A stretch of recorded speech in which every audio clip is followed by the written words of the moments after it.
అందరికీ నమస్కారం. త్రైలింగ స్వామి మహిమలను గురించి వివరించుకుందాం.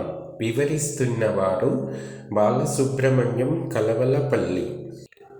త్రైలింగ స్వామి తమ గొప్పతనం చాటుకోవడానికి కానీ లేదా ప్రదర్శనం కోసం కానీ అద్భుతాలు చేయలేదు. అవి ఆయన కారుణ్య భావానికి ఉదాహరణలు మాత్రమే.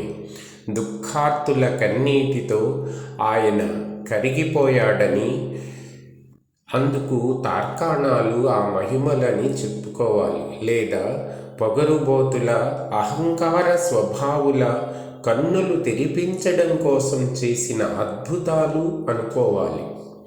ఒకసారి తనకు గురుబంధువు అయిన విద్యానంద స్వామి వారణాసికి వచ్చి రాజఘాట్లో బస చేసి ఒకనాడు త్రైలింగ స్వామిని దర్శించడానికి వచ్చారు. అప్పుడు త్రైలింగ స్వామి భక్తులతో శిష్యులతో పరివేష్టితులై కొలువుతీరి ఉన్నారు.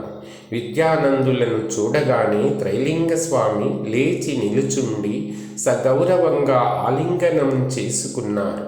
చాలాసేపు అలాగే కౌగిలింతలో ఉండి ఆ ఇద్దరు అందరూ చూస్తూ ఉండగానే అదృశ్యులైపోయారు. అక్కడున్న వాళ్ళందరూ అరగంట సేపు అలాగే ఉండిపోయారు. అప్పుడు స్వామి ఒక్కరే మరలా ప్రత్యక్షమైనారు.